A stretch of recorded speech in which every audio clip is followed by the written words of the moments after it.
Hey, this is Katon here on the Vinyl Guide talking records. Make sure you check out this episode. We had a good time doing it. Enjoy. Katon from Hirax. Metal. Hey everyone, it's Nate here. Welcome to episode 295 of the Vinyl Guide, the podcast for record collectors and music nerds. And guess what? Today we are talking with a very serious record collector, musician, DJ, and more, Mr. Katon De Pena, most known from the band Hirax. However, he is also the DJ for the Rainbow Bar and Grill in Hollywood and an insane record collector. Today we get a bit nerdy, I gotta warn you, but that's all good. Katon takes us through his philosophy for record collecting, his approach, his stories, his prized possessions, his technique for managing and growing his collection, his history in thrash metal, some stories of the early days with Metallica, and many more.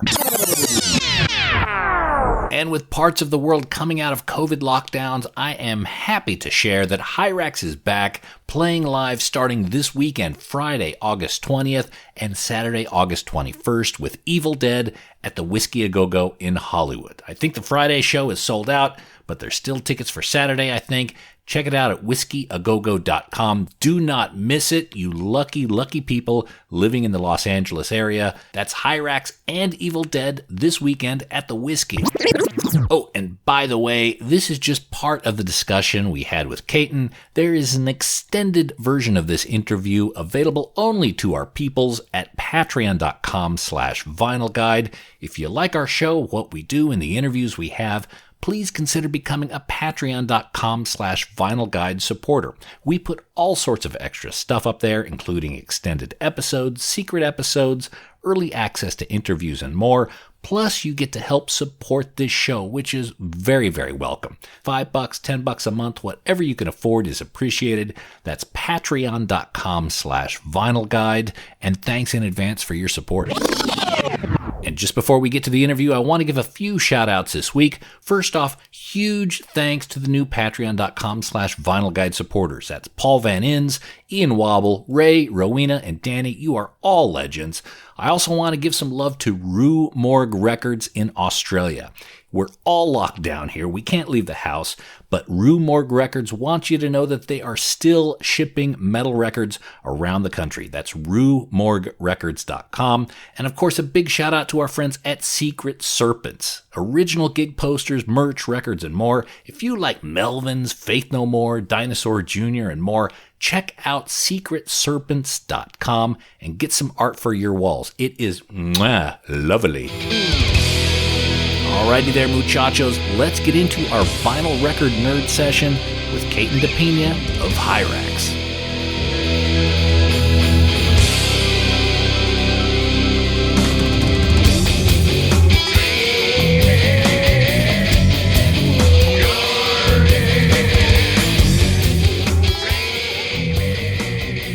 Hello. Hello, this is Katon. Katon, how are you, man? Look at you in front of the altar. Yes, you know exactly what you're talking about there. I know you are a vinyl maniac. I know you spend a lot of time in front of the turntable, and you've got a fantastic history of music and record collecting and everything. So keen to get into it. Have you had your coffee?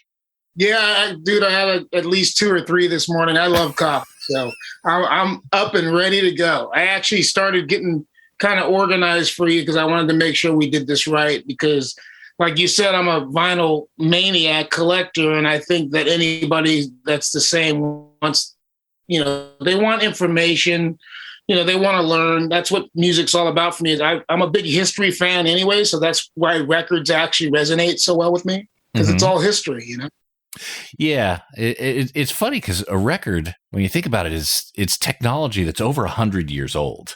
Yeah, it's great. And we still, it still brings to life these sounds. It's kind of spooky. It's very abstract. Yeah. It'd be something out of a sci-fi film if it wasn't so common. We take this artwork sleeve. It's flat. We pull out this circular orb. We put it on this machine, and it takes us back mentally in time.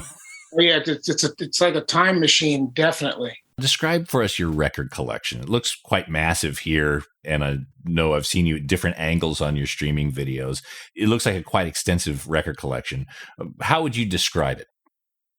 Over time, it evolved a bit, but the bulk of it's 70s hard rock, blues-based stuff too, because I really love the blues. So like if you mention anything about somebody like Peter Green, I'm all over it, you know. So it'll be like a lot of the 70s stuff. I have an appetite for 70s rock guitars, you know, like I don't think they've got the same guitar tones ever since that period of time. So whenever it comes to something like Montrose or, you know, I mean, even the first Van Halen record, those guitar tones have never been recreated as far as There's a whole community online that's just trying to get that brown sound. Yeah, and they've been trying it for decades. Yeah, it's pretty amazing. You know, so, but after time, like I said, as I got more into it, I started buying other stuff. So you will find some stuff in my collection that you would not even see coming. Like there'll be like some Grace Jones. There's a guy that I really like named Frankie Knuckles. He's like an old school house DJ from Chicago. There's a dude that, and it's kind of amazing right now because it's the last day of Pride. But there's a guy named Sylvester James who's like my all-time favorite disco singer, even though the really cool thing about this guy was that, for one, people really need to know his story, because if you learn his story, it's amazing. But he also did 2 rock records before he became a disco superstar. So his first 2 rock records are unbelievable. But, you know, I love all that kind of stuff. And I'm really into finding those bands that just missed it, you know, those bands that came so close. Like there's a band called The Stars from the 70s. Okay. They were so close. They were such a great band, but a lot of people just don't recall that kind of stuff. So any of that, there's another band called Brownsville Station, you know, just Smoking in the Boys Room. Yeah. Yeah. All those kind of bands that just, they might have had one hit, or the record was still really great, or the record label screwed up on it and didn't do it right. You know, like there's a lot of that. That's my favorite thing about record collecting, is how many bands that were so good that somehow fell between the cracks. That's probably my big thing. There's just so much. I mean, you're actually getting me kind of going crazy. Here we go. Betty Davis. Oh, yeah.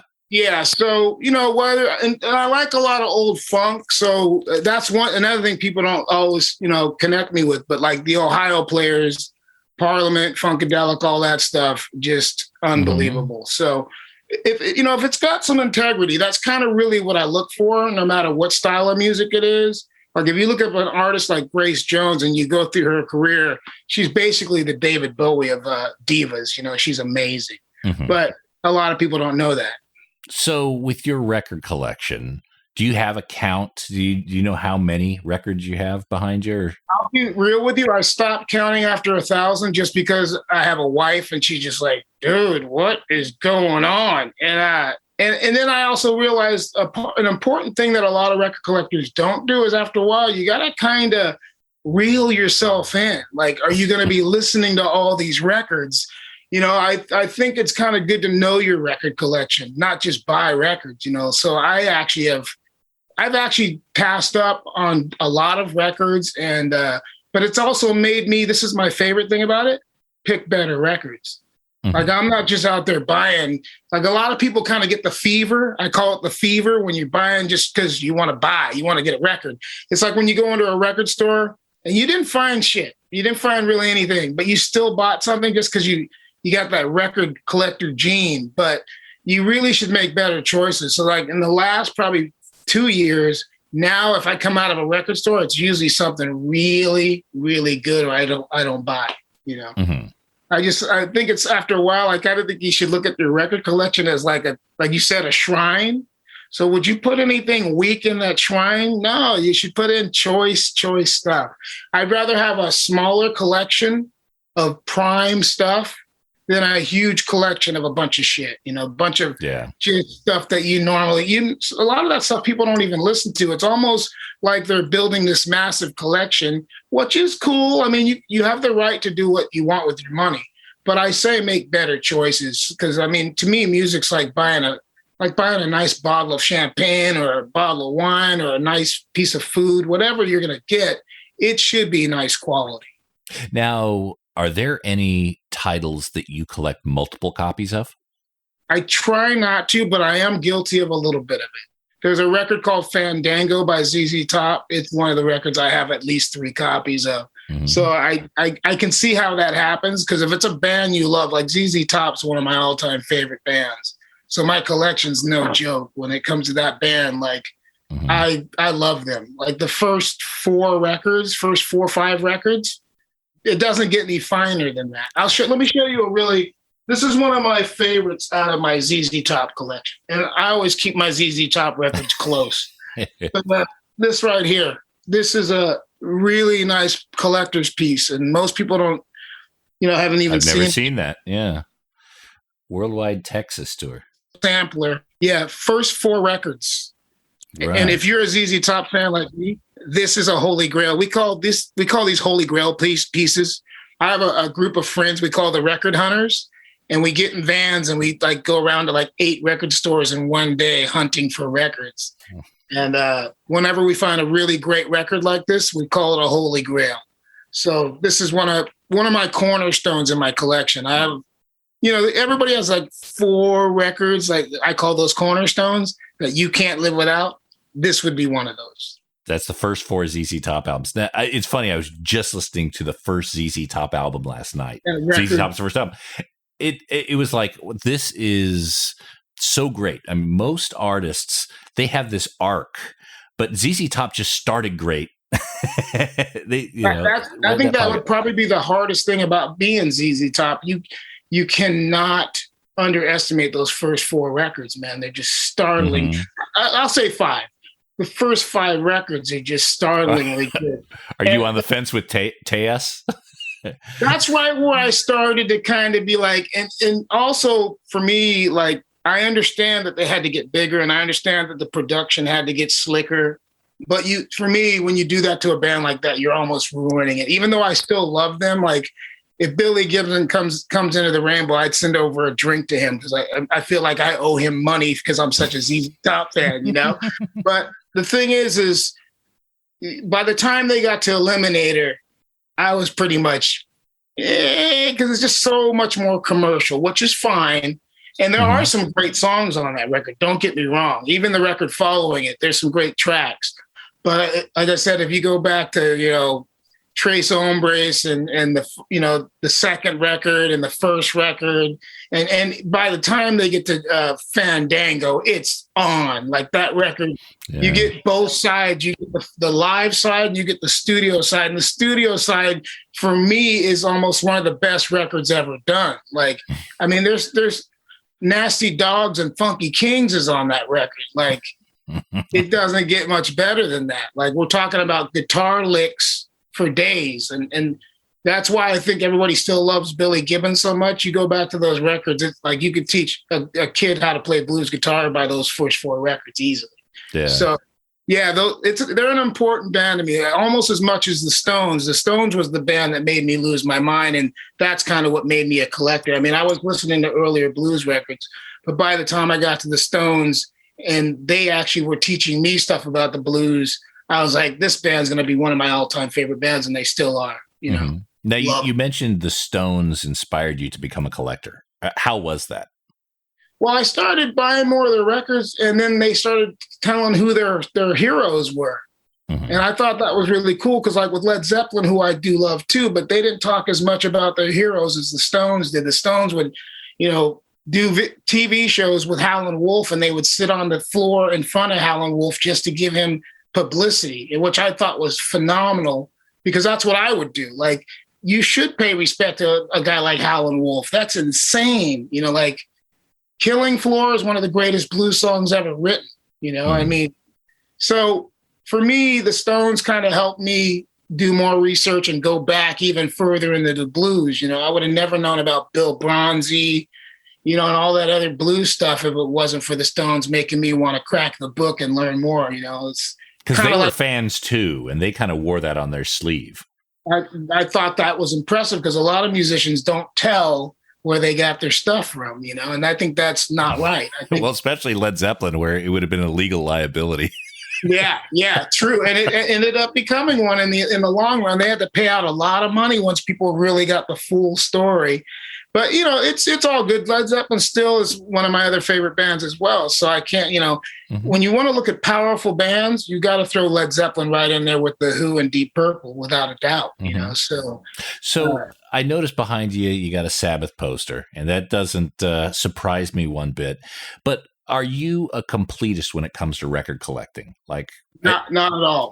Because my biggest problem is I'm really one of those really anal about what the band has done. I really pay attention to their career. So, and also I think if you really have respect for a band, and they should be held to a high standard, especially if there's somebody like Led Zeppelin. I don't see how people can give these bands a free pass. You can't. Like, if you really respect the band, like even say Metallica or Led Zeppelin, who are, they're super gods, but you still got to be, at the end of the day, real record collectors are real about stuff. They'll tell you when a record like Coda wasn't that good, if you go back to Physical Graffiti, come on, so certain times, if you're being honest with yourself, you got to call a band out when they, I don't want to do any obvious bands that could come up right now, because I'm sure you've got 5 on your brain right now thinking about bands that have made some really bad records. It happens. Right. But I side with bands that at least if they do like 5 in a row, to me, that's where you're a superstar. Like if you can pull a Van Halen or a Led Zeppelin or even the Ramones, the first 4 Ramones records are perfect, So when you have a role like that, that's when you get into that big league thing. But at the same time, you shouldn't be spared any criticism just because you did 4 or 5 in a row, because that's just not how the record or the music business works. People will hold you accountable for crappy records. It just happens, I originally started as a completist, trying to get, you start with the first 6 Sabbath albums. Fantastic. Then you move to the Dio period, different band, but still great. Yeah. Then you move into some very murky waters. It starts to happen. And I started grabbing some of those albums thinking like, they had such great music before. How could it not be great? And I learned that it's not necessarily great. It has a lot to do with the chemistry of the band as well. Because even a lot of people where for me, Sabbath, I kind of bowed out was right after. I liked Born Again. I really did. Yeah. And there's a couple of records even after Born Again that, the real elitist, completist, the Sabbath fans will mention those records. But for me, it's right around, Born Again. That was pretty much good. But the thing that's crazy about Sabbath, because they're such a legendary band, now everybody's going to recollect their shit because there's all these new reissues coming out with, big box sets of extra tracks. And that's where I kind of get lost, because for me, this is where I'm probably one of those typical record people. I like original pressings. So I don't really, after a while, go for all those reissues. I mean, I do have some, but in my collection, that's the thing I have the least of is represses. I'm not a big fan of them, unless it's somebody like Rose Tattoo, which is insane because they came out with this record. Boy, hold on. I'm pulling out all kinds of stuff for you today here. But check this out. This record I picked up when I was in Switzerland. Okay. At a record store called Outsider Records. Amazing record store. It was like going into a doctor's office in Switzerland. I mean, the guy had gloves on. He was handing me records like they were diamonds. It was fucking amazing. I hope that doesn't bum anybody out about the cussing. So, yeah, I mean, or, a friend got me this because he knows I'm a huge Thin Lizzy fan. I normally don't like reissues or represses or whatever, but it was Thin Lizzy. So, and also you don't turn down a gift from a great friend, but right. I have the original. And another thing that people don't realize with me, I had 2 lifetimes of record collecting. I had a whole record collection way before this that I got rid of. So I also understand the side of selling your records, just to even get by. I know that feeling. And if you can, I still say this, and I'm sure most record collectors would tell you this, don't sell your shit if you don't have to. But if it comes to those times, one thing that's great about investing in records is you can sell them and get some money if you know what you're doing, And so the second time going through records, I appreciate them more. That's probably why I don't buy so much junk like I used to, just because I think when you find a record, a really good one, I mean, I've even started to do a thing where I'll be in a record store and I'll pick up like 5 records and then I choose one out of the 5. Okay. So Yeah. just to make sure I get the, a record that really is going to matter. And I think you should go home and listen to them. I know a lot of guys that just lean them in front of their turntables, and I really listen to my records. Now, with my wife, there's only a few records where she said, let's not go there again. That's awesome. Do you have that list? Yeah. Guns N' Roses, my wife, for some reason, Axl's voice drives her nuts. So she's not really a huge fan. It's funny because that's what I love about her. She's always been really honest with me. And I get it. Like some artists just rub people the wrong way. And so, yeah, but normally what's great about having her around too, she helps me pick out really good music too. She really knows her stuff. And so I like her. I like her perspective. Some people don't have those kind of relationships. Sometimes there are guys or girls, it goes both ways, that their partner doesn't even want to be in the room when they're playing records, but I try to make it an experience for both of us. And I don't mind compromising either. There's nothing wrong with that. Yeah. I've been told with no hesitation, no King Crimson first thing in the morning. Awesome. Okay. If that's my only rule, then I could live with that. I want to hear more about this group, the Record Hunters. Okay, well, it's these guys are crazy. I'll be honest with you. I love them. They're my friends, but like they're as bad as me. So picture like a 16-seater van that starts at like 10 o'clock in the morning at a local breakfast spot. We all meet there, grab some food. Then we get in the van because most of the stores start opening around 10ish or 11 at the earliest, because some stores don't even open until 12, but usually 10 or 11. And we go in with a mission. Like most of the stores, it's a half hour at the most, maybe 15 minutes, just depending on the size of the store, which is even greater because guys got to get in there and start digging. And you'd be amazed how it's an unbelievable thing that we started. I wish we had more time to do it because each guy has different stuff they're into. So we help each other. Like it's great because there's no fighting over records. It's like we've actually evolved as humans. So it'll be like, even though we're children in a way, like if one of the guys is totally into reggae.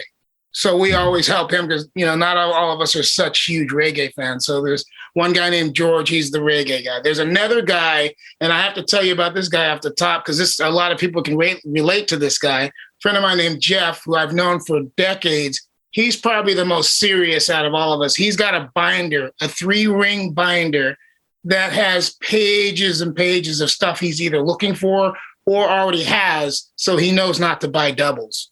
And from what I hear, his Kiss collection alone and his record collection is like the size of one collection. He's insane. So he really gets into it. He's into, even the numbers, the matrix, all that stuff, which I'm a little bit more looser about. I'm like, make sure it's a good copy of the record. It's clean enough to play.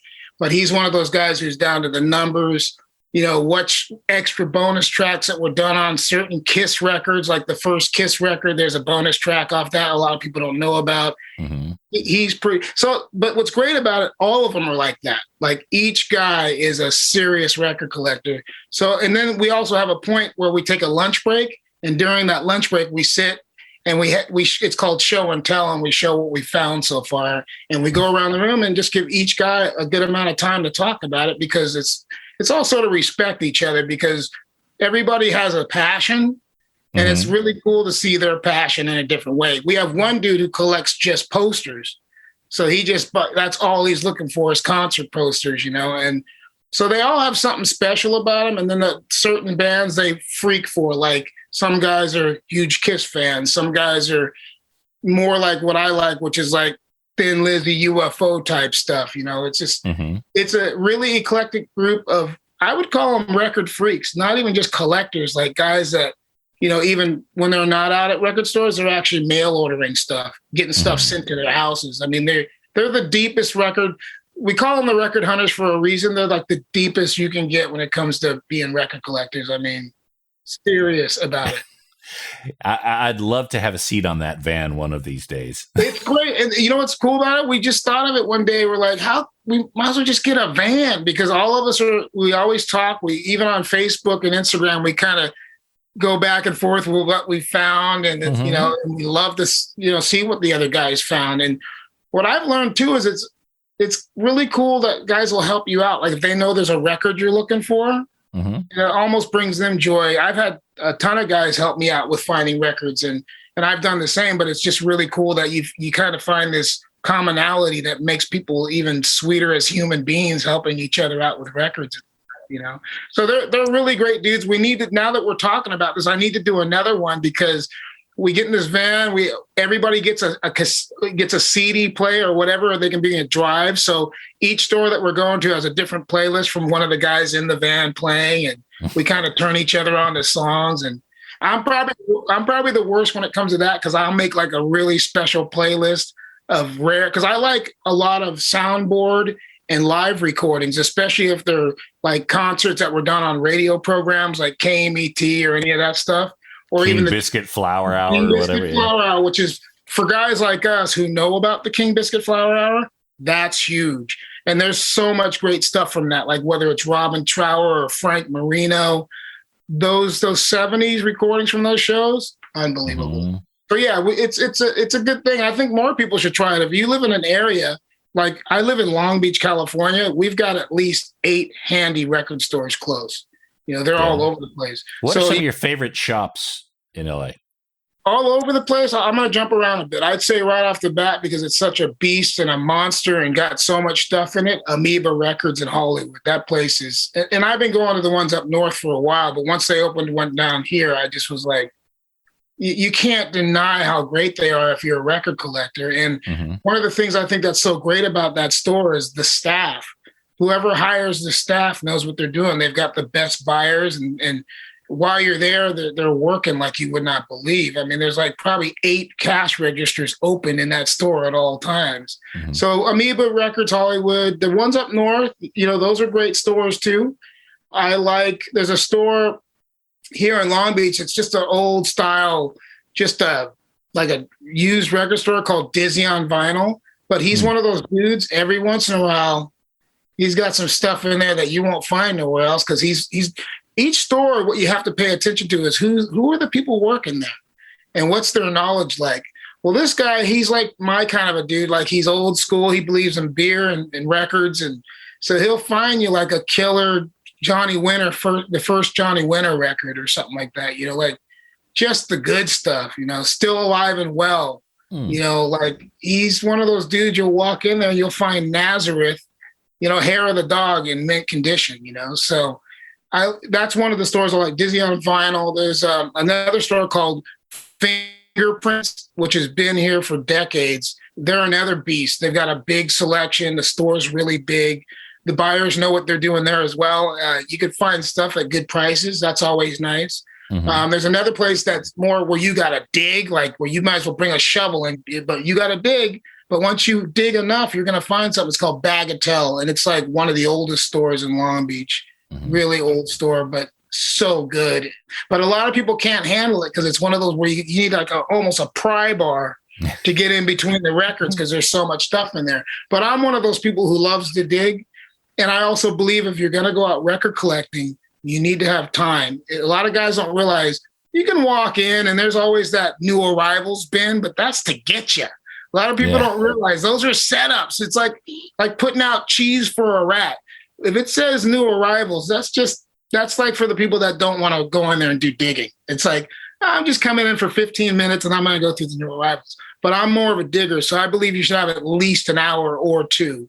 And then you're going to come out with some crazy stuff, you know? So with this Record Hunters, you say you only have maybe half hour per shop. And I see what you're saying. Like I love nothing more than entering a record store with a full stomach, so I know I'm not going to need to eat. I'm just going to have 2 hours of doing nothing but digging there. Yeah. But if you have half an hour, how do you maximize that time? Where do you go to and what do you leave alone? That's awesome. Well, I'm going to tell you, this is my big trick, and everybody has different places they go to right when they walk in the store. I'm all about the dollar bins. mainly because I know records. So you'd be amazed what you can find in a dollar bin. Mm-hmm. You know, I've had guys just tell me, just take it, like, because they don't care about the dollar bins. But every once in a while, somebody misses something and puts it in the dollar bin.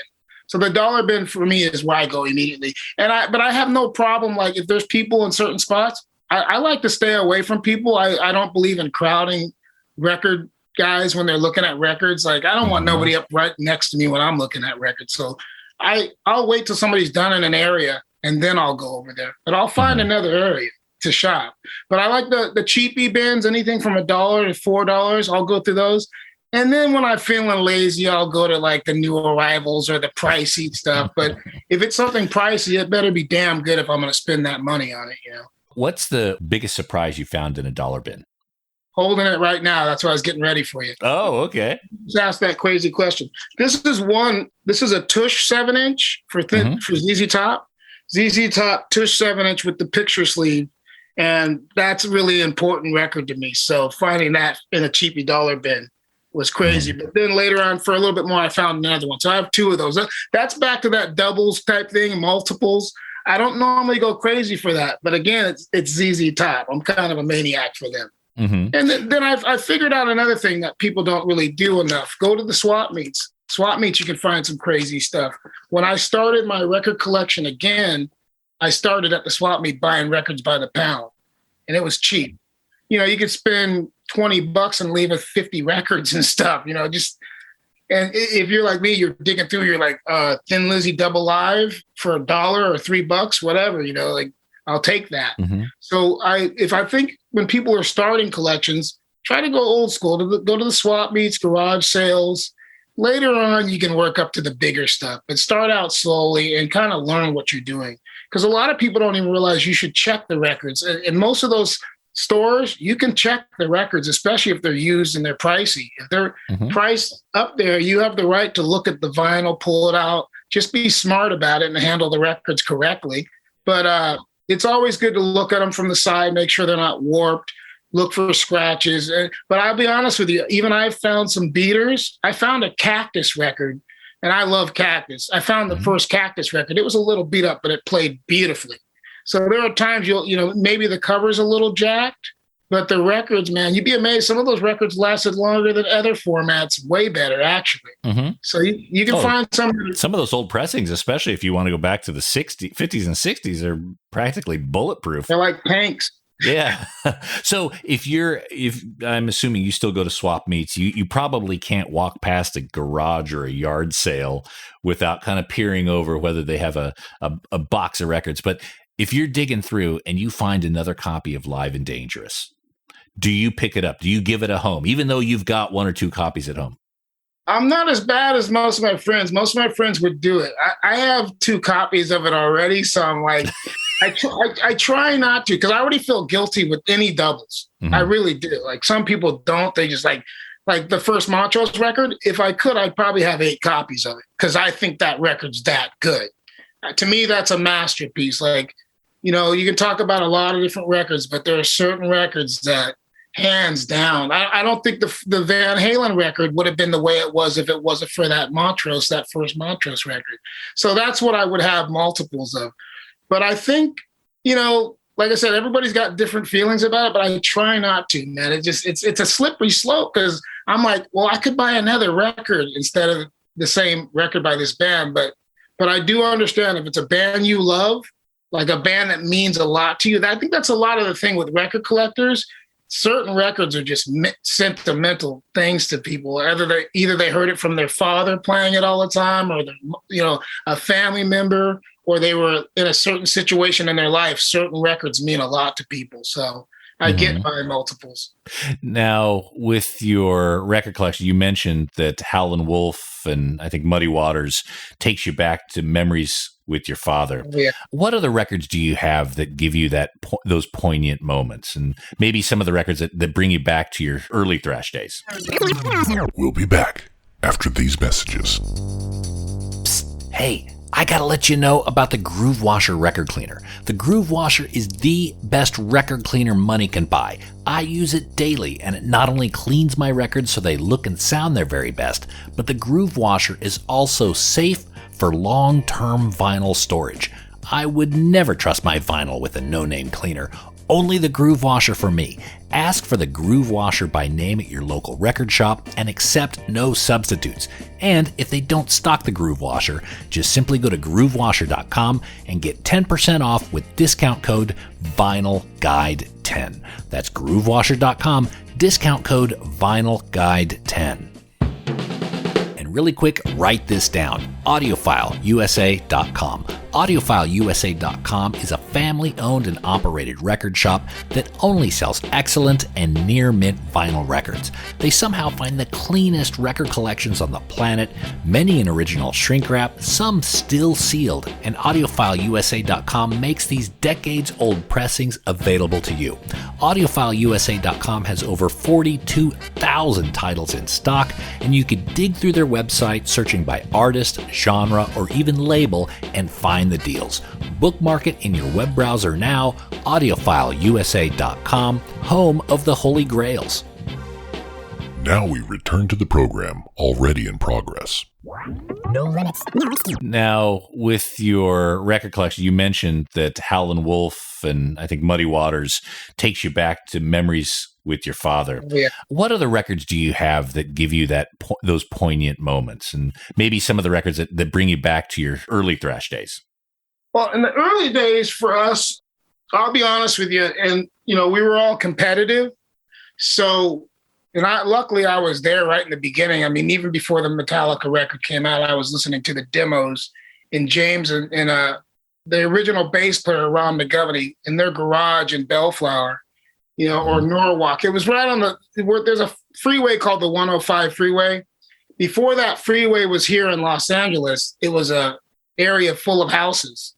And then the city, whatever, the government bought the land so they could build this freeway called the 105. Well, that's where the very first Metallica house was where the 105 freeway is. And we used to hang out there and listen to records. And they were starting that band, and I was in bands too, so we all knew each other. But I remember when the first Metallica record finally came out, even I knew. I was like, this is going to be groundbreaking.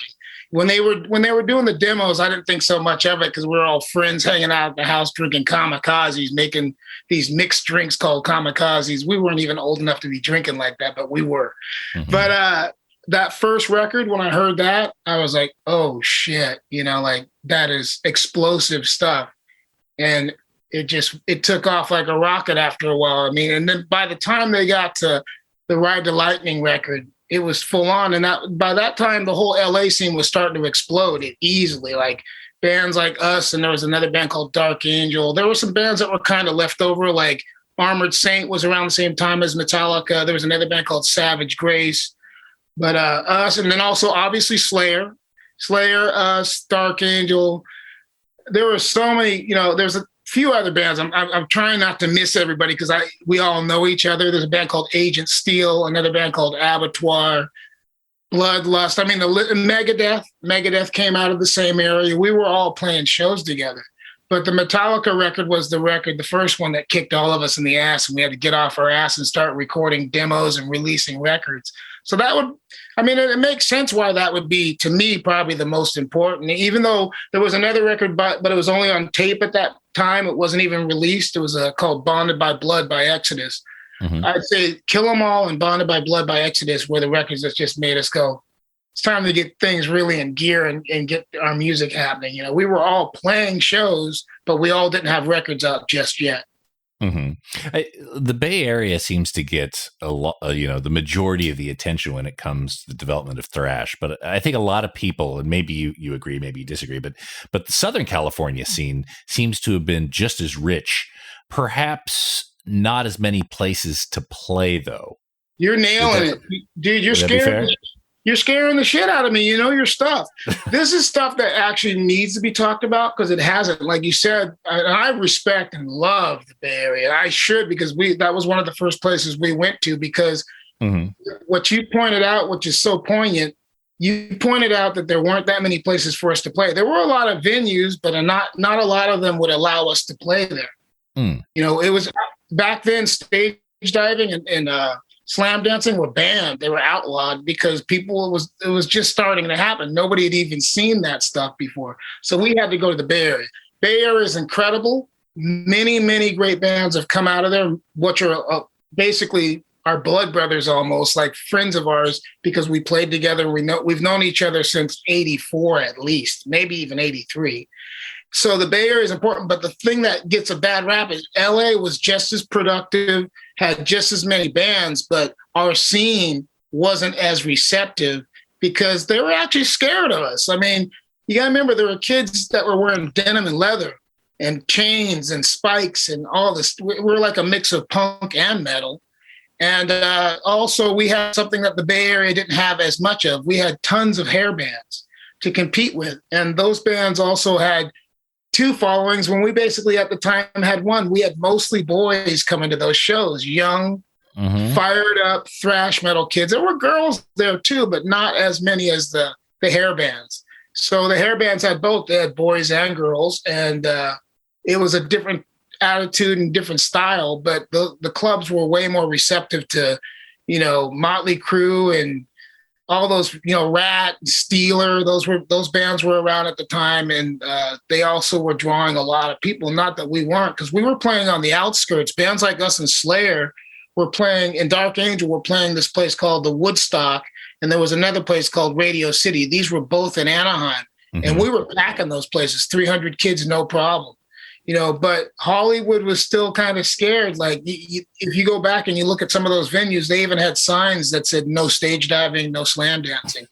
So it was, but yeah, I mean, you go back and what I find, this is something that really needs to be pointed out about the Bay Area. They take a lot of credit for bands that came from Southern California. Slayer is from Southern California. Metallica's from Southern California. Megadeth, Southern California. Right there. And they call that basically the Big Four. They need to give Los Angeles way more credit for all that. And I think the reason that Los Angeles was so explosive with the bands that came out is because we were rebelling against the hair bands. We wanted to play faster. We wanted to play harder at the time because things were so much different back in those days. We actually hated all those guys. Now we don't.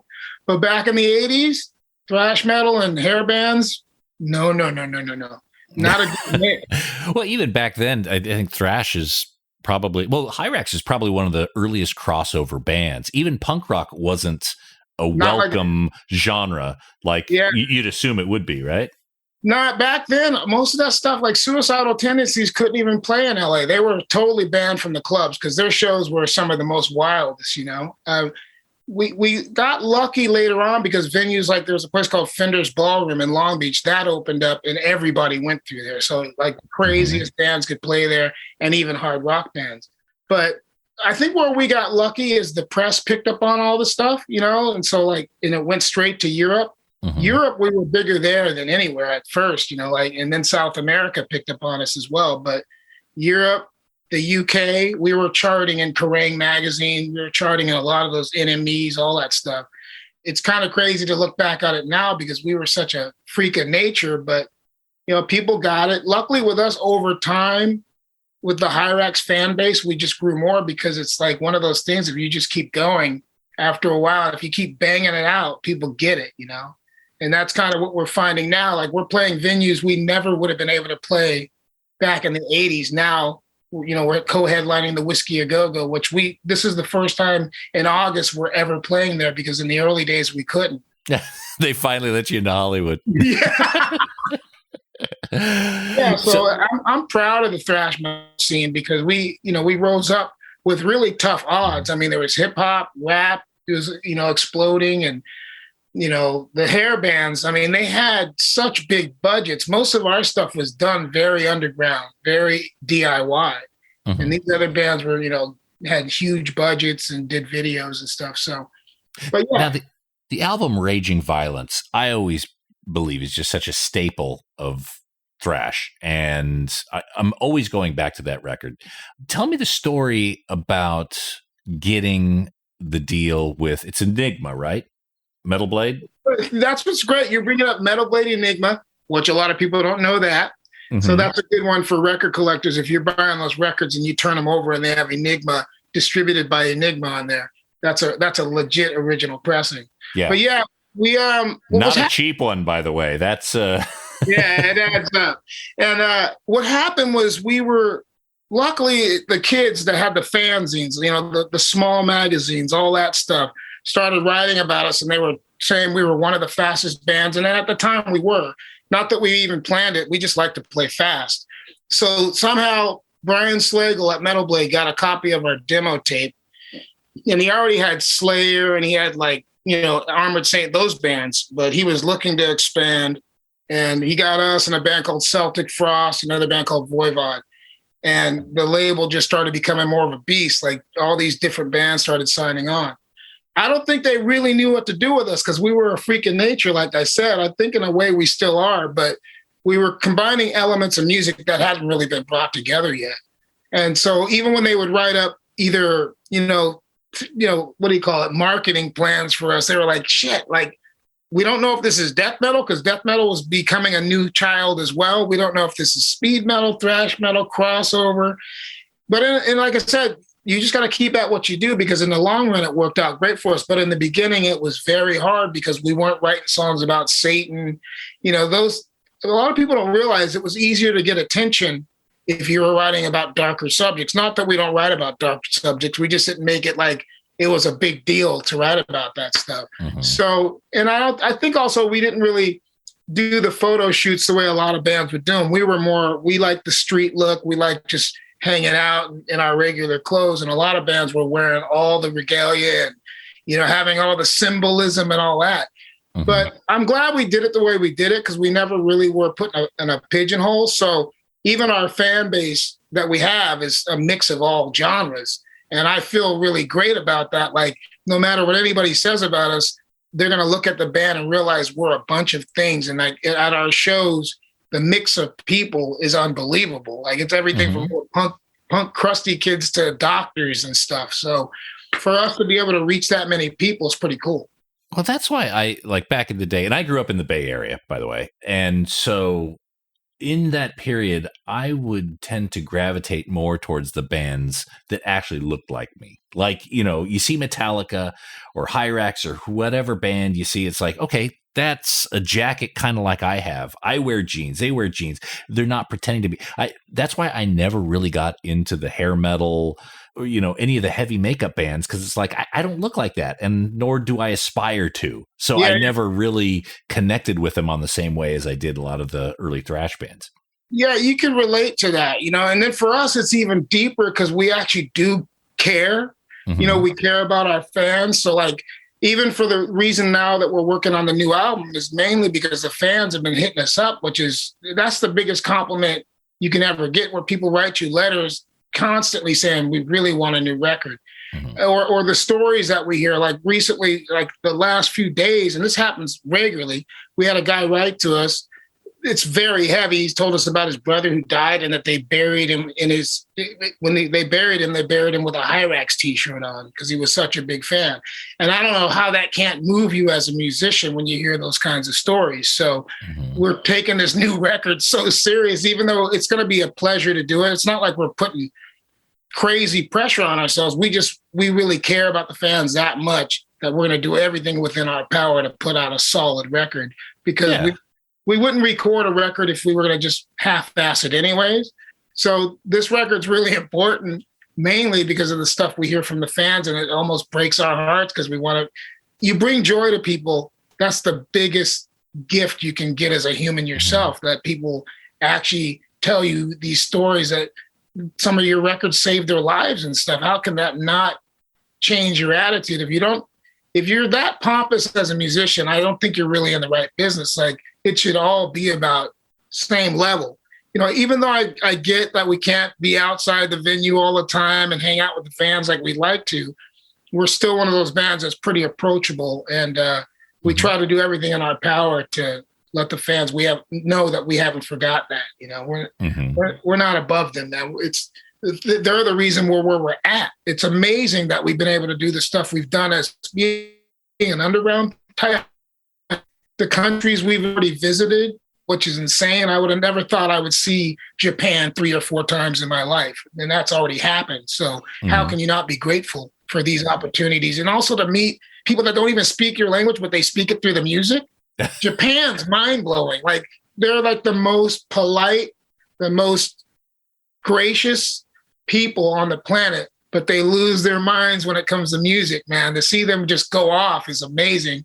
And then after the shows, they wait in these long lines just to get you to sign stuff, and they're totally well behaved. So it's like they know the difference between going into a show and having a good time and then waiting like a proper human being to meet somebody that they want to meet. It's amazing. So those kind of opportunities change you. And that's the reason I'm even still doing this. I probably would have stopped a long time ago, but I do care, and the people keep inspiring me. That's, and then also I know, especially after the last year we just had, I'm grateful. I'm grateful that anybody even gives a shit about what we do, you know? So I want to pay respect to them by putting out something good. That's the game plan for us right now. Hirax is one of the, I correct me if I'm wrong, one of the few bands where the entire catalog has been released on vinyl at one point or another. There isn't an album that hasn't. And I think if you look at all the bands who've spanned multiple decades, there's always that period, especially in the late 90s, early 2000s, where nothing's available. Yeah. You guys were dedicated to the vinyl format. Always will be, unless they shut down the last pressing plant. You know, like it was, even while we were doing that, it was getting tough to find pressing plants. A lot of our stuff had to be done in the Czech Republic. We had a lot of records pressed over there, or even in Holland. And luckily, once people started kind of getting hip to records again, pressing plants started coming up again. And a lot of people that had kind of switched what they were doing, switched back to doing vinyl. It's a lot easier now. And we're doing both cassette and vinyl of everything from this point on, because surprisingly, we have gotten a ton of orders for cassettes. I didn't see that one coming, even though I have a cassette player and I have a ton of cassettes. I just didn't think everybody was as weird as me. But we've sold as many cassettes as vinyl in the last couple of years. I think, and this goes back to the earlier part of the Hirax career, I think the marketing that you guys did with the cassettes early on was genius, where you put one side is the Hirax album and the second side is blank. Yeah. So the kids can record whatever favorite record they want. So they're always carrying around a Hirax album no matter what. Yeah, we thought about that, and it worked out really well. And so like that's another reason we're kind of going back to the cassettes, because people like them. And like I said, I was surprised. I mean, that and the vinyl, and we, like you said, we never stopped vinyl just because we're kind of stubborn, and we love vinyl. And I really get into the inserts and like the next record's going to be insane. Like even the last record we did, Immortal Legacy, that packaging was done really nicely, but the next one's going to be almost like opening a book, you know? And I just think it's important. It's always been a rock thing, whether it's punk rock, heavy metal, thrash metal, whatever the hell they're calling it this week. The vinyl is so important, and we'll never stop doing them. Like I said, unless they shut down all the pressing plants, which they almost did when they tried to kill vinyl. And a lot of people don't remember, they really did try to kill vinyl. You know? So thank God for people like us that care about this stuff. Here's to the crazy ones. So, and I hear you're also in the process of writing a book. Is that right? Yeah, that's tougher because for one, I've never done it. And then I started realizing there are some incredible stories. Like, I'm not all that. So when this company from Europe asked me to do the book, at first I didn't want to do it. But my wife's like, are you crazy? For one, there are a lot of stories. It's funny, as time goes on, I remember more. Like usually you're supposed to forget. With me now, it's like I'll go, oh shit, I was there. Like I didn't realize I was in the studio with Armored Saint when they recorded their second record, because we were doing a photo shoot where they had the same photographer. He asked us to come down to the studio. I didn't even know they were recording until I got there. So we're sitting in there drinking their beer while they're recording. I think it was Delirious Nomad. I think that is the second record. I hope I'm right about that. But so we did that. And there's just times you forget that you were a part of history. I mean, we were there when Megadeth recorded their first record. We were there when Nuclear Assault came to LA and recorded some records in LA. But those are just things that over time you forget about. But in a book, people would love to hear those stories. Like I remember sitting in the studio with Danny Lilker as he was getting his bass tone for the records that they did in LA, and just going, this dude's got such a brilliant, ugly bass sound. It was amazing. He's got one of the coolest sounds out of bass players that I've known in the last 40 years of that style of stuff, music, So those stories are good. And then there was just like, I just started thinking back to more of these stories, and my wife was right. I'm like, I'm going to do the book, but it's like one of those things where I have to like almost every week sit down and make some time to write down what went down, because there's stuff like when us and Metallica were hanging out at Dave Mustaine's house in Huntington Beach, because he used to live there. And he was like the youngest dude we all knew that had an apartment. So we're partying there. And I remember going, where the hell's Lars? And they're like, we don't know. And they didn't even care. So we're still partying. It's like 2:00 in the morning. We're leaving Dave Mustaine's house. We come down the stairs and we notice that Lars is passed out under a tree, balled up in the fetal position. And we went over to wake him up. We're like, hey, Lars, man, the party's over. We're leaving. He's like, oh, okay. He just looked up at us and then he put his head back down and we left him there. So I think people will want to hear these stories because they're just crazy. And like you hear all these stories about different people, but it's kind of cool to hear the real stories. Like people hear all these nightmare stories about Dave Mustaine. Well, I can tell you for myself, I'm sure it's different for some other people, but I've never had anything but good times and good vibes with Dave Mustaine. So it's different on everybody's, who else, vibe or whatever when you meet people. But I've always had a good relationship with Mustaine. And well, so you've been in this community at this incredible time, and it's you're due to tell your truth. Here's what happened to you. Here's what you saw. Here's what you witnessed, and that's your testament for that time. One of the reasons I also want to do it is while I still remember the stuff fresh, and I'm going to be real about it. Like I'm not going to try to hurt anybody's feelings or throw anybody on the bus. That's not even my intention. But I do want to tell the stuff that I do talk about will be true, and it'll be pretty good stuff, though, because like I said, I can't believe some of the stuff I witnessed. I mean, even some of the earliest Metallica shows we played with them. We played with them in Long Beach, California, at this place called the Bruins Den, and it's a place that you rent out. It's still there. It's like a center where you go to play like games and stuff. We rented it. It was Hirax, Metallica, and Rock's Regime, who became Stryper. And at the time, we were called Chaos. But Metallica, original lineup, Ron McGovney on bass, Dave Mustaine on guitar, Lars and James. And it was a great show. Most people don't even know about it. And at the end of the show, none of us got paid because a glass window got broken by some kids that were slam dancing. So these are stories that I'm sure people would like to hear. So that's one of the main reasons I'm going to do it. But it's going to take a little bit longer than the record, because right now the record is the priority. But I really do want to do the book because there's even great photos of us hanging out when Metallica first moved up to San Francisco. There's pictures of us hanging out at that house. And there's just I didn't realize how I was so involved. And a lot of people are like, dude, that's a part of history that people want to know. I just was there, but didn't realize until now how cool it really was. Because you don't think like that when you're a young kid. We were just trying to get drunk, and play thrash metal as fast as we could and keep time. That's all we were trying to do. Luckily, it caught on with other kids, Right. So before we go today, Katon, and thank you so much for spending this time, and I definitely want to have you back, especially when you have the new record ready to talk about, and hopefully the book as well. Before we go, what I want you to do is I want you to think about your record collection and even pull it out if you can. The record that if your building was on fire and you could only take one record out with you, what is the record there that means the most? Woo, you're going off, man. It's tough because, but I am going to find it. There's quite a few here. You know what it is? Do you have it in your mind, or are you still kind of thinking, whittling it down? I know exactly what it is, but it has to do with, here it is. I got it right here. This is a good one, too. Before I show it, I got to tell you the story. When I was 13, I really started getting crazy about records. And a kid had told me about Hendrix, and he gave me smash hits.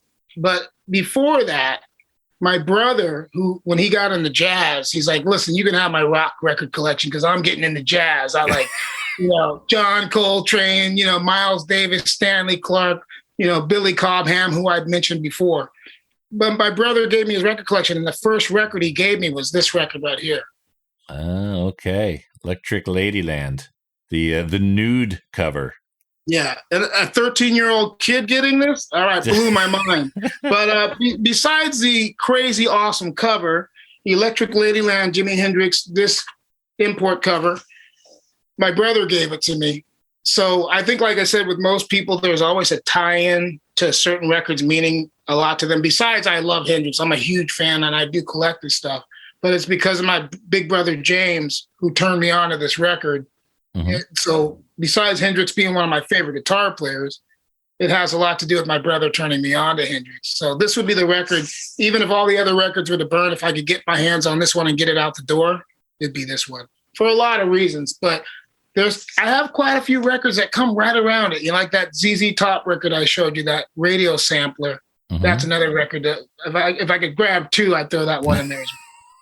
But also what I will say about record collecting that I've learned, even if you ever have to start all over again, it's not so bad just because you'll appreciate the records more. You'll make better choices. Like that's, if I can give any advice, I just say make better choices. Make those dollars count when you're buying records in the record store.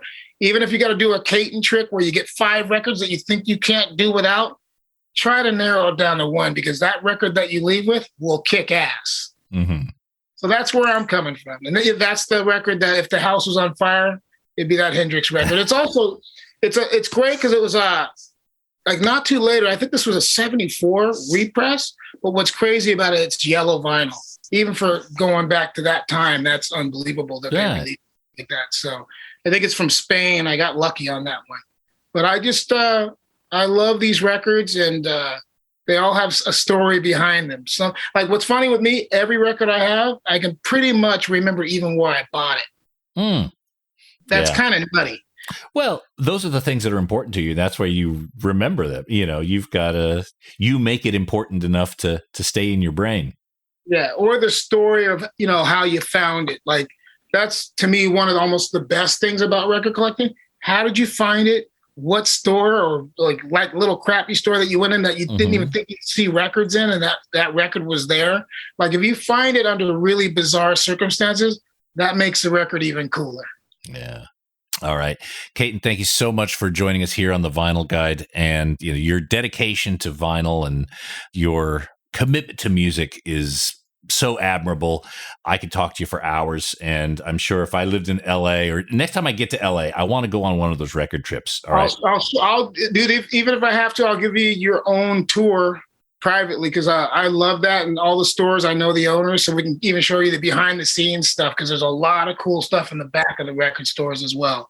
So if you ever get out here, it'd be my honor to show you around. That'd be fantastic. And now, a lot of times when I go to LA, I'll end up going to the Buena Park Record Fair. Do you ever do that?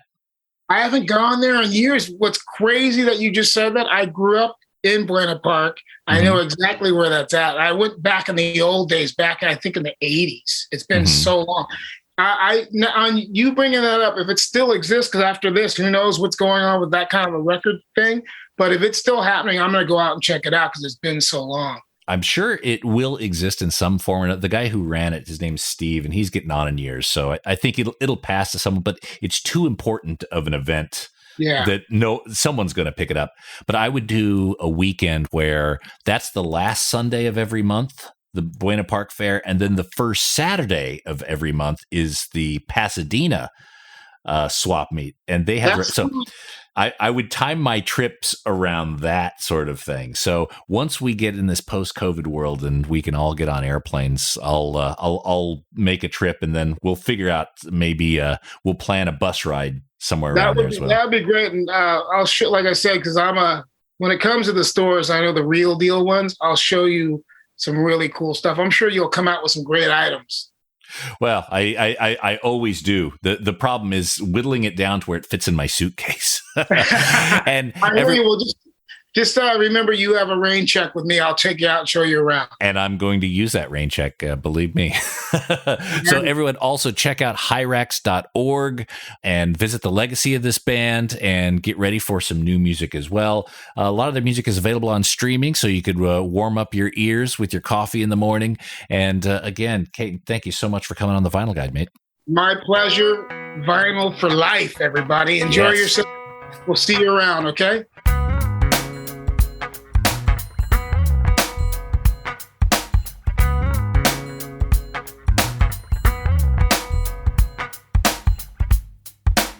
All right, there we go. Mr. Katon De Pena of Hirax. And don't forget, you people, you lucky people who are in Los Angeles and can actually go see a live show this weekend, Friday, August 20th and Saturday, August 21st, Hirax and Evil Dead at the Whiskey. Get your tickets at whiskyagogo.com. Follow Hirax on all their socials, and I look forward to the day when I can hop on a plane, be there in Los Angeles, and go record shopping with Katon and his pals, and maybe even a bunch of listeners as well. Let's do a whole LA meetup as soon as this whole COVID horseshit thing is over. And that's it for this episode of The Vinyl Guide. Thank you so much for tuning in. Please subscribe and follow this podcast either on Spotify or Apple Podcasts or whatever. Share on your socials. Leave us positive reviews. That is hugely appreciated. Dig through our back catalog. Enjoy almost 300 episodes and interviews with vinyl record maniacs just like you. And we'll be back shortly to add to that list. So until we talk next time, get out there and buy some records, people. Cheers. That's it for this episode of The Vinyl Guide. Send your thoughts to Nate at thevinylguide.com or follow or tag us on Instagram at Vinyl Guide. Until next time, keep spinning.